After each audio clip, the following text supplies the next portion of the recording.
Cuando mi abuelo y su familia, incluyendo a mi madre, vivían en la famosa o infame zona de Peralvillo, él decidió tomar bajo su protección a un niño que se ganaba la vida como bolero.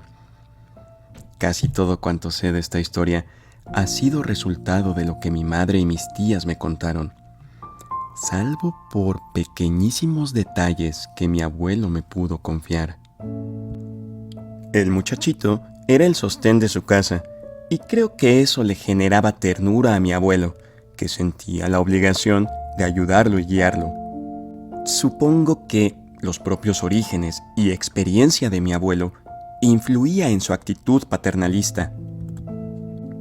Un día que es difícil de olvidar, el 2 de octubre de 1968, el pequeño bolerito, que tendría entonces unos 11 o 12 años, tuvo una brillante idea de negocios. Ir al meeting con el objetivo de pescar a algunos clientes y ganarse los tan necesitados centavos para su casa.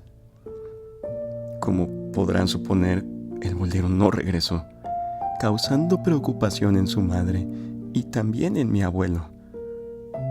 Tiempo después, llegaría la confirmación de su muerte, en la forma de una foto de una portada en una revista en la que aparecía su cuerpo yaciendo sin vida.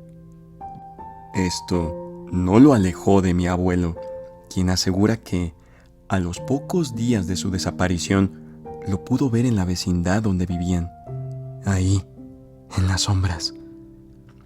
Mi abuelo era una persona temerosa y supersticiosa, y probablemente esta es la única ocasión en la que cualquiera de nosotros, me refiero a su familia, lo escuchamos hablar de una experiencia paranormal sin miedo.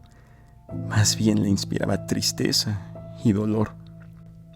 Él interpretó esta y las subsecuentes ocasiones en las que lo pudo ver como un mensaje de que le ayudara a su familia, que de otro modo la pasaría muy mal.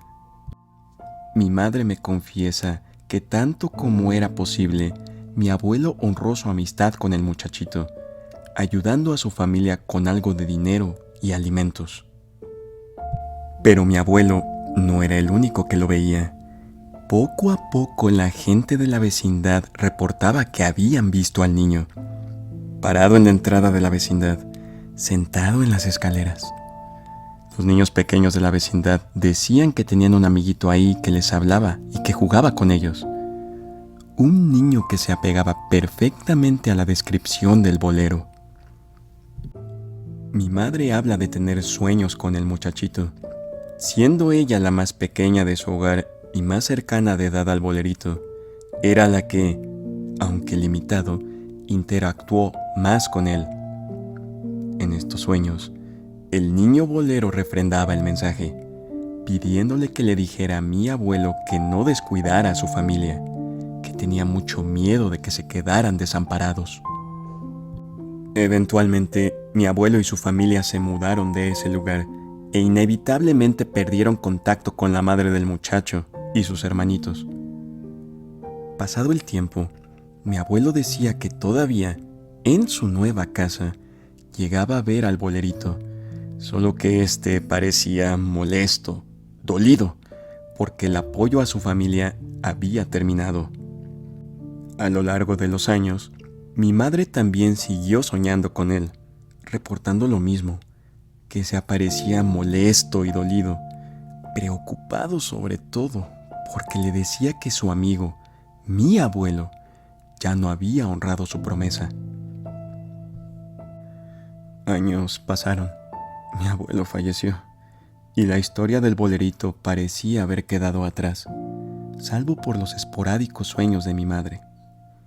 Llámenlo coincidencia si quieren, pero un día cualquiera, mi papá, mi mamá, mis hermanos y yo revisábamos unas revistas que habían pertenecido a mi abuela paterna, Esperanza, y que nada tenía que ver con mi abuelo y mucho menos con el bolerito. Mirábamos una en la que ella salía en la portada marchando al frente del Sindicato Mexicano de Electricistas. Sí, mi abuela era brava, como decimos en casa. De pronto, mi mamá se quedó petrificada. Pues más de 30 años después, llegó a sus manos la revista en la que salía el bolerito como una de las víctimas fatales del 68, como si fuese una forma de recordarle su existencia y las promesas que un día su padre le había hecho.